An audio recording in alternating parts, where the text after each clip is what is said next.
অয়ন নতুন চাকরির সূত্রে একটি ছোট্ট মফস্বলে বদলি হয়েছে। জায়গাটা জনবসতিপূর্ণ নয়, কিন্তু খুব নিরিবিলি। কাজের সুবিধার জন্য অফিস থেকে 1 কিলোমিটার দূরে একটি পুরনো বাংলো ভাড়া নিয়েছে অয়ন। বাংলোটির বয়স শতবর্ষ পেরিয়ে গেছে। জায়গাটা সুন্দর হলেও স্থানীয়রা এড়িয়েই চলে। তারা বলে ওখানে রাত ভালো নয়। অয়ন এসব কথায় কান দেয়নি। ছোটবেলা থেকে সে কোনো অদ্ভুত জিনিসে ভয় পায় না। বাংলোতে প্রথম রাতে সে বুঝতে পারে জায়গাটা অদ্ভুত ঠান্ডা। জানলার বাইরে বাঁশঝাড়ের মাঝে যেন কারো উপস্থিতি অনুভব হয়। একটা চাপা শীতল স্রোত তার শরীর বেয়ে নামতে থাকে। তবে সে এটাকে ক্লান্তির দোষ ভেবে এড়িয়ে যায়। রাতের গভীরে ঘুমের মাঝেই হঠাৎ অদ্ভুত একটা শব্দে তার ঘুম ভেঙে গেল। মনে হলো যেন কারা দরজার গায়ে নখ দিয়ে আঁচড় কাটছে। অয়ন আলো জ্বালিয়ে দেখল দরজা বন্ধ, ঘরের চারপাশেও কিছু নেই। অয়ন ভাবল হয়তো ইঁদুর। এই ভেবে সে আবার শুয়ে পড়ল, কিন্তু তার ঘুম কিছুতেই আসছিল না। মনে হতে থাকলো কোথাও একটা চাপা হাসি শোনা যাচ্ছে। সেটা নারী কণ্ঠ, খুব মৃদু কিন্তু ভয়ঙ্কর শীতল, অদ্ভুত মায়া জড়ানো। পরদিন রাতে আবার একই ঘটনা ঘটল। এবার সে স্পষ্ট শুনতে পেল দরজার কাছে কারো পায়ের আওয়াজ, কিন্তু দরজা খুলে দেখল কেউ নেই। এমনকি পুরো বাংলো অন্ধকার আর নীরব।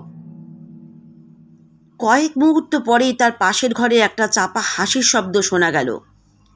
ধীরে ধীরে সে সাহস করে ঘরের দিকে এগোলো। দরজার ফাঁক দিয়ে উঁকি দিয়ে দেখল সাদা শাড়ি পরা এক নারী জানলার পাশে দাঁড়িয়ে আছে। তার চুল খোলা, মুখে অদ্ভুত এক বিষণ্ণতা। অয়ন মুহূর্তেই দরজা বন্ধ করে নিজের ঘরে ফিরে আসে।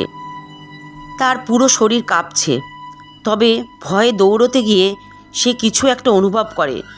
মনে হলো তার গায়ের উপর ঠান্ডা হাত বুলিয়ে কেউ ফিসফিস করে বলছে, চলে যেও না। পরদিন সকালে অয়ন বিষয়টি জানতে স্থানীয় বৃদ্ধ লোকজনের কাছে যায়। একজন প্রবীণ ব্যক্তি বলল, তুমি ওই বাংলোতে থাকতে গেছো, জানো না ওখানে কত কি ঘটেছে? তারপর বৃদ্ধ তাকে গল্প শোনালো। প্রায় 20 বছর আগে ওই বাংলোতে এক দম্পতি থাকত। স্ত্রী ছিল অল্প বয়সী, সুন্দরী, কিন্তু তার স্বামী ছিল ভয়ানক রাগী। এক রাতে সে তার স্ত্রীকে সন্দেহ করে নির্মমভাবে হত্যা করে। নারীটি শেষ নিঃশ্বাস ত্যাগ করার সময়ও সাহায্য চেয়েছিল, কিন্তু কেউ এগিয়ে আসেনি। তার লাশের টুকরো বাঁশঝাড়ে পাওয়া যায়। সেই থেকে বাংলোতে কেউ থাকতে যায় না। যে থাকে তার উপর নারীর অশরীরী ছায়া ভর করে। অয়ন যদিও এইসব গল্প বেশি মন দেয় না, তবুও রাতে ভয়ে ভয়ে ঘুমাতে যায়। এবারও দরজার কাছে সেই আঁচড় আর চাপা হাসি শোনা যায়। এবার সে ঠিক করলো যা আছে কপালে একবার দেখে আসবেই। দরজা খুলে সরাসরি বাঁশঝাড়ের দিকে গেল। হঠাৎ করেই পুরো জায়গাটা কুয়াশায় ঢেকে গেল। বাঁশঝাড়ের মাঝখান থেকে সেই নারীর আবছা ছায়া দেখা গেল।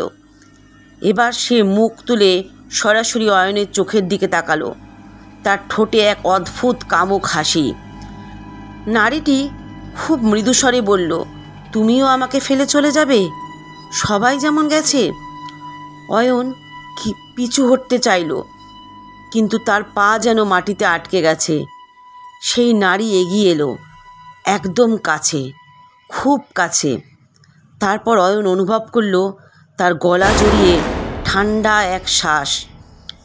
ভোরের আলো ফোটার আগে বাংলোটি ফাঁকা পাওয়া গেল, কিন্তু অয়ন আর কোনোদিনও দেখা যায়নি। স্থানীয়রা বলাবলি করে সেই নারী এবার তার সঙ্গী পেয়েছে।